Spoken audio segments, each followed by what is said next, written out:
Welcome to the Her Story Circle podcast, the podcast that brings you the extraordinary tales of everyday women who are changing the world. I'm your host, Gertrude Mache, and I'd like to acknowledge traditional custodians of the land on which we meet today. I also like to pay my respects to elders, past, present, and emerging. Every week, we dive into the lives, challenges, and triumphs of women from all four corners of the globe. We're here to inspire, enlighten, and connect, sharing stories that uplift and empower. So grab a cup of coffee, settle in, and join us as we explore the incredible journeys of women shaping our future. This is Her Story, where every woman's voice matters. Hello, everybody, and welcome back to the Her Story Circle. This is Gertrude Mache here in beautiful Melbourne, Australia. And today I am graced with the presence of yet another amazing woman. Welcome, welcome, welcome to our tribe. Please tell everybody your full name, where you're based, and share your story with us today.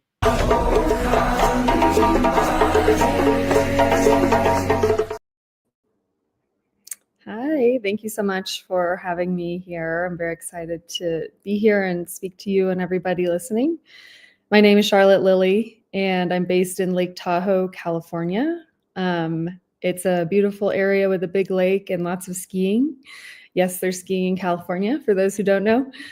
And I actually grew up not too far from here in the foothills of California, so kind of a rural area outside of Sacramento. Beautiful, small, fun place to grow up when you're little because it's safe and it's outdoor focused. And from there, I went to school on the Central Coast at Cal Poly in San Luis Obispo, and I did a business marketing major. And I took 6 years to graduate because I know a good thing, when I'm in college, it's a good thing, so don't leave. But I actually did take a year off to travel and to backpack Europe. So that was fun. But after graduation, I headed up to the Bay Area in San Francisco to work in startups. And I wasn't sure kind of what I was going to do with life, but my dad was in tech. And so I think I was sort of drawn to that for that reason. Not necessarily that it was kind of what I wanted to do, but it was a really amazing experience working in startups. It was, I always say that I've gotten my MBA just through those experiences, and I've made the best of friends. It's so fun to be working on something all together where you have kind of like this end goal that you're going for. And, it's intellectually stimulating. It's fast paced. I got to wear a bunch of hats. I did both sales and marketing in, my tech career, and worked at a bunch of companies. I had some successes. One of my companies went public. I had some major failures where they completely flopped. And that's kind of what it's all about. It's like trying something new, believing in it, giving it your all, and then seeing where it can go. And I fast forward, I'm married, no kids. Growing up, I grew up with a single mom from England. And so my dad was always in the picture, but not sort of in the day-to-day. And he had a big influence in my life. And he's the one who introduced me to skiing, which is a big part of this story. But, having a family half in the US and half in England, I think really shaped who I am and how I see the world. And having a single mom also shaped who I am and how I see the world in terms of, being an independent woman and having, to make your own way and making sure that you can stand on your own feet. And so that's always been something I've carried with me throughout my whole life. And I started an organization called the Ski Retreat 7 years ago in 2018. And it didn't really start as a business idea at first. Really what was happening was I love skiing, and I was planning ski trips left and right for my friends, my girlfriends, for guys and girls. Every work that I had, I always planned like an unofficial ski trip for my coworkers, which was really fun. But one time I went on a yoga retreat, and I was like, whoa, how do I get the life of this person? The person who was running this yoga retreat was traveling around the world, bringing people together, doing what she loved. And I was like, is there a way? And meanwhile, I was also getting really into like female entrepreneurs and female founders. So I was like the Create and Cultivate platform, I was really into. My friend had bought me this book called In the Company of Women, and it was all about women who had started their own businesses. I have another favorite podcast that's all about women who had a first career and then they start their second career. And I love just like hearing about how women get the idea and how they do it, how they actually change their life and create their business. And so I was like, how do I become one of those? I want to be a female founder. I want to be a female entrepreneur, but I didn't really know what I was going to do. And meanwhile, like I said, I was planning all these ski trips and I was like, oh, what if I actually started planning ski trips, but for people I don't know? And so that's kind of how it was born. And at first, confession, it was not just going to be for women. But as I really started thinking about what I wanted it to be, what I wanted it to look like, the messaging, the branding, pretty much the ethos, it dawned on me. I was like, oh, this needs to be for women, to support other women to get into the sport, to support other women who want to learn from potentially not a dad or a boyfriend or a male friend, because we're a little bit different. And so, the ski retreat just kind of was like, it flowed from there. And so from there, my first retreat was friends and family. You do the old send out an email and say, this is what I'm doing. Would anyone like to be a part of it? Also, can you share it with everyone you know? And so that's kind of how it was born. And then I did one after the other year over year. I would do only one or two because I still have my corporate jobs. And usually, just the corporate job life is one in its own. And then a startup is another one in its own, where you're just like it's kind of just crazy. And so I only had time really to focus on the one or two a year. But recently, last September, I actually left my corporate job and decided to take the leap into full-time entrepreneurship. And that's been quite a ride. We just completed our first season, in which I actually did 5 retreats. And I was able to introduce a whole bunch of just other things that had been on my mind for years, of wanting to build the ski retreat and spend the time that it actually deserved, for doing partnerships, doing like more press, doing more locations, doing more retreats in general. And I had a lot of fun with it. But yeah, I mean, the entrepreneurship side of it is definitely its own thing. It can be really lonely. You definitely question yourself oftentimes, like, why am I still doing this? You have your really big, fun, good days and big wins.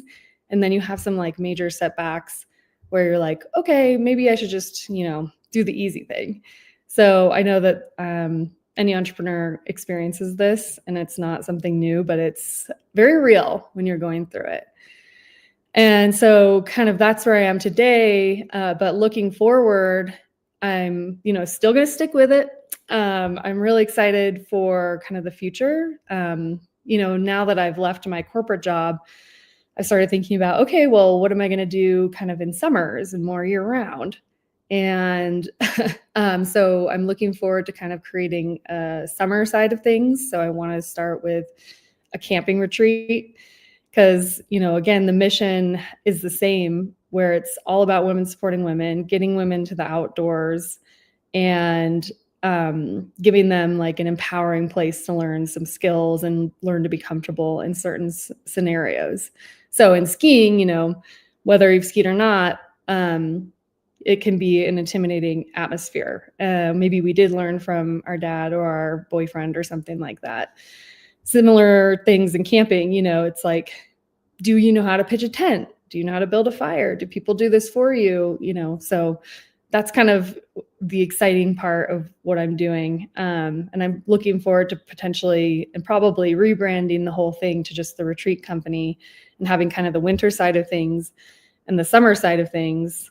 And the other thing that I'm really thinking about is corporate retreats, because I know how I felt when I was in corporate as a woman in a male-dominated industry in the level that I was in, which was kind of upper middle management, where you're managing up, you're managing down, you're doing all the work, and you're supporting your team, and all the things.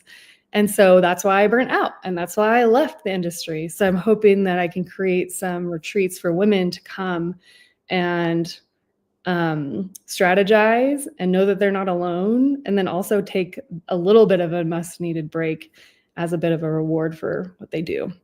So that's wow. I just things. Love it. I love retreats because they are an opportunity for women to pamper themselves, to get away from their lives and just focus on themselves. So really like the fact that you are focusing on women for this. So what makes the ski retreat different from other adventure experiences?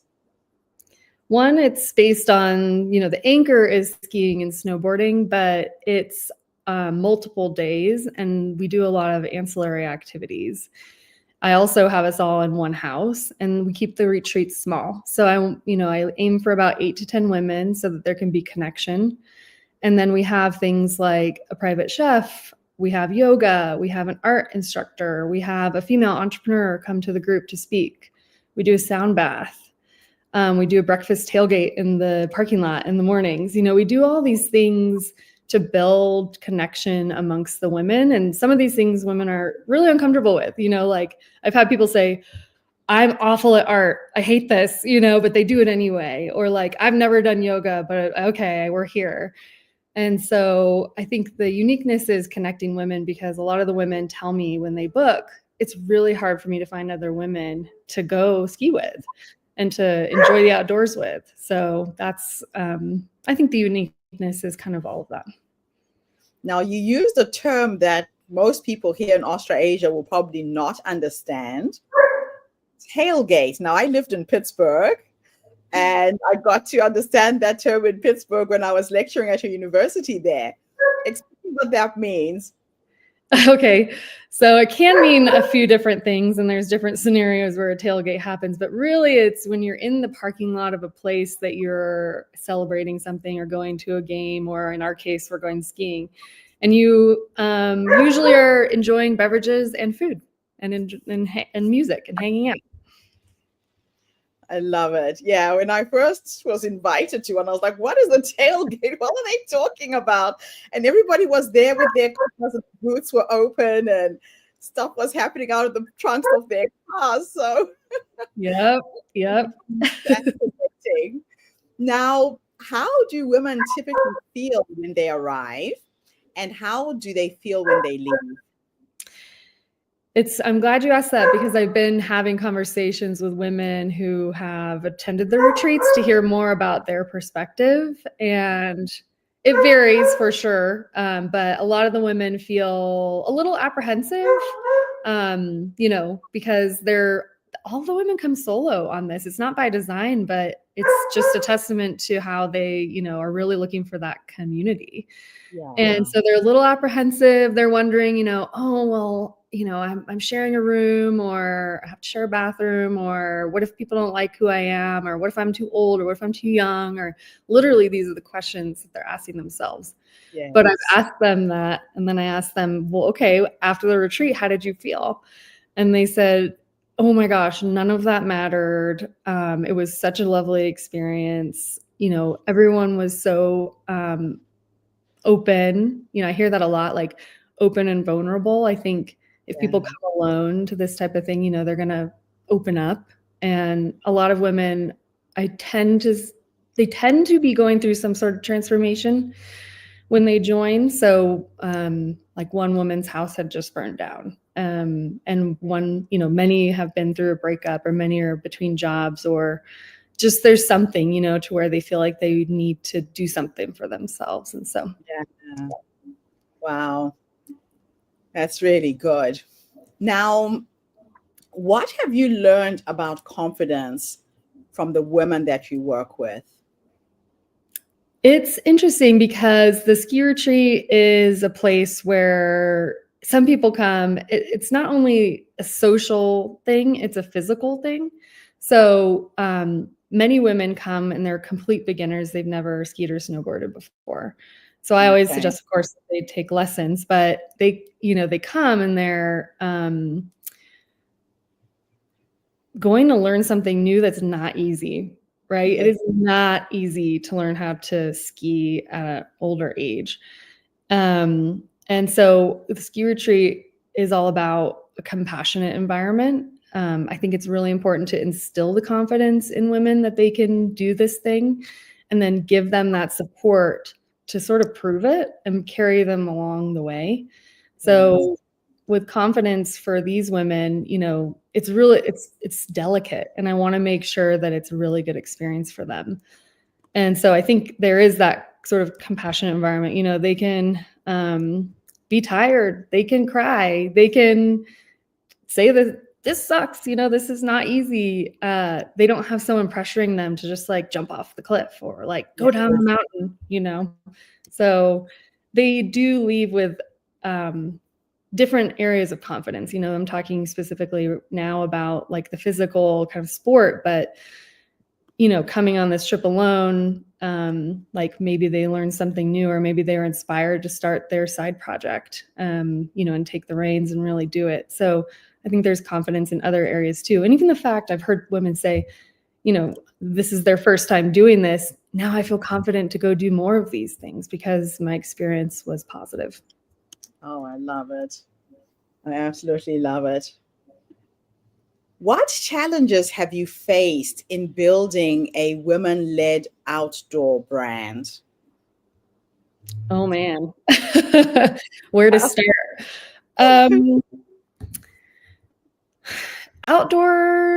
The outdoor industry is just a tough one in general. It doesn't get the attention that I believe it deserves. And then especially when you're focusing specifically on women, that's why it is important to me to create that space for women. I do share the ski retreat, I post it in different channels, and men are always asking, can I come? They're very supportive, but they're also like, can I come? That sounds awesome.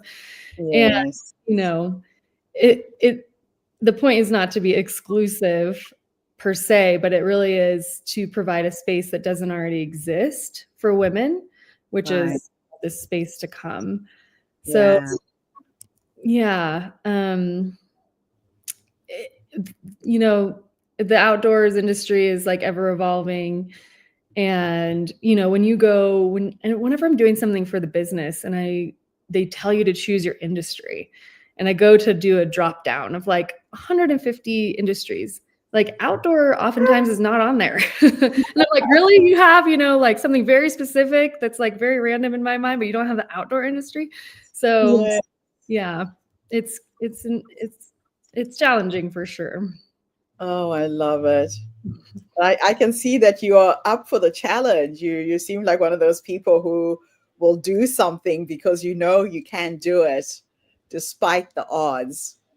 Yeah, I'll try anyway. So what role has nature played in your own healing and transformation? It's been really big for me. I think growing up in the foothills is a very lovely place to grow up. So I think inherently it was like in me. And I grew up literally rolling in the dirt. Like I loved rolling in the dirt. And now I know that there's all these healing benefits and stuff, but I was just a kid and I loved being dirty. And I think that brought a lot of understanding of sort of the way the world works. Nature is such a healer, and it's so inspiring and in a very quiet way. I always like when I need to get something done, I feel like I need to go to a place that's beautiful, whether I'm looking at the ocean or whether I'm looking at the trees. There's like that inherent something in you that is tapped through nature. So it's important to me. And, there's also the element of like getting out of your head and into nature, out of your head and just moving. Nature allows us to move in a lot of different ways, whether it's biking or swimming or hiking or, you name it, skiing. It's a playground for us. And I think that's where we come from, so I think nature is like one of the most important things ever. That's fantastic. So what's your approach to building community through retreats? I've always been a community builder. I never called it that, but I sort of started realizing that now that there's a name for it and it's becoming more popular. But I've always been someone who likes bringing people together. And even in my corporate career, my whole job was around bringing our customers together and telling their stories and then telling our company story through the customers. And so that's why I loved it so much. It's all about the human. Yes. And here in the local Tahoe area, I just started it and launched a nonprofit, but I plan just monthly events for women to get together and learn. So it could be panels or walks in nature or mixers or speed networking. But, I want people to come together and connect. And that's what the ski retreat's all about. I just love bringing people together. And so that's why I do it. And, I think that it's powerful. What I love seeing is like after a retreat, women get together and they do their own trips. And then the other day I was skiing and I got a text and someone said, "Are you here at the mountain?" And I'm like, "Yeah." And so we skied together after that, and so it just brings me like inherent joy. There's no like goal out of it that I'm trying to accomplish really.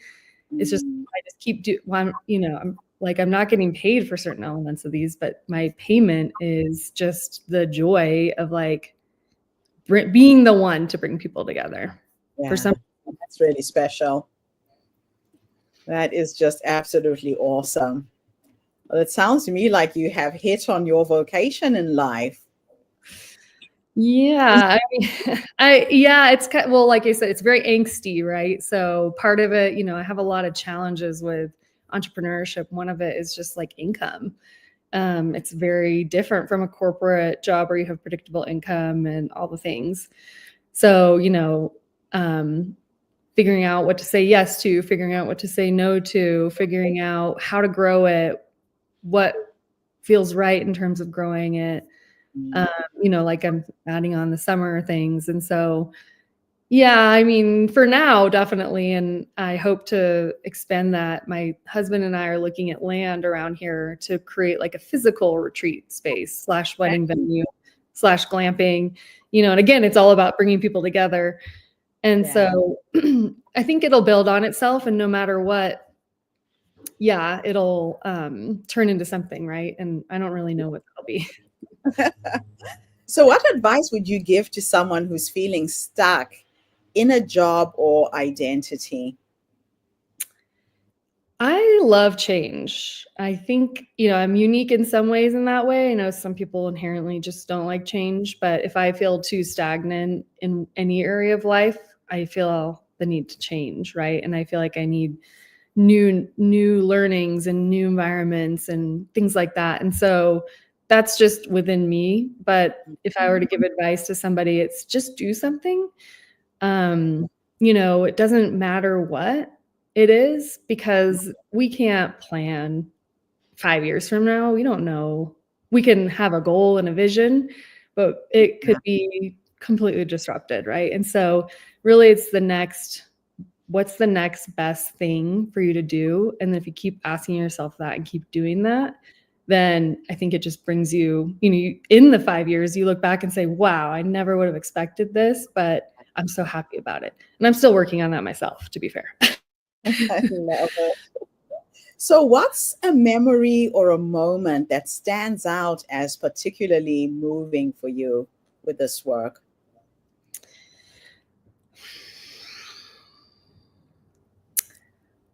There are probably a lot, but it's always on the retreat when I'm at my height of bliss. So obviously working up to retreat, it's a lot of work. It's logistical, there's questions. I'm only one person, right? So I'm doing everything for the business. Yes. But when I'm there on the slopes with the women or at the dinner or doing the yoga or whatever, I'm like, this is where I'm supposed to be. And I feel so present. Yeah. So that it's not one particular memory, but it's that feeling each time I'm on the retreat. And that's what keeps me going as well. That's beautiful. So what does empowerment mean to you on and off the slopes? It's about feeling like you can take the reins, or empowering someone to feel empowered. It does feel, you can feel it physically, right? Like if you feel empowered, you feel that rise in your chest and that excitement to do the thing. Yes. And so for me, yeah, that's what it feels like. And that's kind of what I'm hoping to accomplish with everything that I'm doing. I love it. My last two questions are a bit of a thought experiment. In the first, I'm going to teleport you into the past. And we're going to go and meet that younger woman who's making a decision to leave the corporate world, become an entrepreneur, is unsure whether it's going to work out. How is this going to roll out? Is it going to fail? If you could go back and give her 3 nuggets of wisdom based on what life has taught you up until this point, what would those 3 nuggets of wisdom be? Oh, one that's very poignant. I think the few that come to mind are still very present today. These are, the same advice I would give then is probably the same advice I would give myself now. But one is, don't be afraid to make a mistake. Personally, I struggle with whatever the syndrome is about too many choices, where I always have to explore every option before making a choice because I want to make the right choice. And I always look at people who kind of can make off the cuff decisions with such awe and admiration, because I want to be more like that. But I think what's rooted in that kind of hesitation for me is like being scared that I'll make the wrong decision. But truly what I know and what I've learned is that no decision is a bad decision. It's just a different direction. So I need to just practice that more. And like, if I maybe had started telling my younger self that, then maybe I'd be better at it now. But that's definitely one thing. Along the same lines, chill out is like a second thing. I think inherently there's like great characteristics of being, someone who's always like wanting to do more and blah, blah, blah, who's always in their head. But, at the same time, I think it's important to like, just take a minute, just chill out. Everything's gonna be fine. Like I said earlier, get out of your head, get into your body. I'm a very heady kind of a person. So just chill out, take a break. Third is something that I've actually talked about to friends and actually in a couple like reflective interviews, is don't let go of your creativity. So I was a very creative child, very creative person. And then going into the corporate world, I lost that a lot. I became like a productivity machine and was great at being productive and structured and strategy and stuff. But like the creativity side is something I'm very much missing. And so it's been really fun to go back, the last 8 months or so to let that creep back in and practice it more. But it's a practice. So those are the 3 things. Fantastic advice. Last question. I'm going to teleport you into the future. And we are going to go and meet the 90-year-old you. Mm-hmm. And maybe she's sitting in her rocking chair. Maybe she's on a ski slope somewhere with science and technology. I can see you on your feet at 90 still doing your thing. But if I could take you into the future to meet this wise woman who's led you up until this point, what will you say to her when you finally meet her? I'm used to, thinking back because you've seen that future and it's 2020 and it's easy to kind of give yourself advice, but looking forward is something totally different. What I hope to be able to say is, good job. I'm proud of you. You did everything you wanted to do. You tried your best at everything. You hopefully have no big, huge regrets because, you just went for the things and did the things. And you put your heart into everything that you did. So that's you should be proud of yourself. And good job and still skiing. I love that. And the reason why I asked this question, Charlotte, is a lot of women don't realize that the wise woman already exists in us. Yeah. We're always looking outside of ourselves for answers, for solutions, and we forget to just tune in and go within, because you're wired with everything you need to create the life that you want. But we second guess ourselves, right? Oh, yeah. Thank you for thanking your wise woman. She's there and she'll guide you onto the next adventure. You just have to trust that. I love that. It's a good reminder. Thank you. I play with the energy of who I am becoming. So when I get stuck with anything, I imagine what I would look like when I'm 90 and reflecting back on my life. Yeah. And I actually talk to her. I go into my meditation and my prayers. If I'm really stuck, I will sleep with the question, what is the next step? Wow. And sometimes I wake up in the morning, I'm in the shower, and I have those light bulb moments, and I know exactly what I need to do to execute. Or I talk to people that I meet, and I say, hey, I'm working on this thing. I'm a little bit stuck. And by the end of the week, it's like a jigsaw puzzle. Each person will give me a piece to the puzzle, and I've got it all figured out. So just sharing what you're working on with other people, right? You just don't know their perspective and what they will see in your idea. But playing with the energy of who I am becoming really excites me. I love that. And it's kind of like how I imagine like an astronaut feels when they look down at Earth, where it's like, oh, we're just little ants. Got it. Like it just gets it's so insignificant. Right? Yeah. Yeah, so keep doing what you're doing. I will come for those ski lessons. So I learned how to ski when I lived in Norway. Yeah. When I moved to New Zealand, I became so fearful. I was 31 and a good friend of mine fell backwards and broke both her wrists. Oof. And for 6 months, she couldn't go to the toilet. She couldn't do anything. She had to rely on other people. And it just freaked me out so much. Yeah. Fear crept in, but yeah, so now I know where to come to learn how to ski again. We'll take it slow at your pace. Yeah. I understand that for sure. But yeah, always, everybody is welcome. Always. Thank you, Charlotte. Keep doing what you're doing. You're a true inspiration, not just to women who want to exit their corporate careers and go into business, but in just remembering about self-care. Retreats are the place where we go to recharge. And that is an important practice for any woman, no matter what you're doing in life. So thank you for facilitating and reminding us of that. Yes, thank you. And thank you to everybody who tuned in today. The Her Story Circle is not just a podcast. We are a social impact movement that brings you the stories and voices of women from all over the world. We share our stories to uplift you, to inspire you, to energize you, but most importantly, to empower you with tools to take you from where you are now to where you're trying to go. So tune in again tomorrow when I interview yet another amazing guest.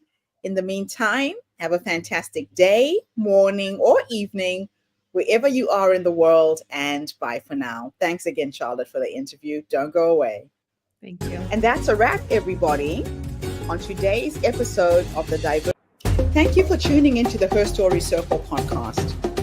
I hope today's story has inspired you to believe in the power of our stories and the difference you can make in the world when you use your voice. I'm Gertrude Mache, and it's been an honor to share this space with you, where voices from all walks of life come together to weave a rich tapestry of diverse perspectives. Don't forget to subscribe, rate, and review our podcast to help us share these stories with more listeners. Follow us on social media by looking for the Her Story Circle podcast for more updates. And join us tomorrow for another episode filled with courage, resilience, and empowerment. Remember, your story matters, and together we're building a stronger, more inclusive world. Until next time, keep making her story.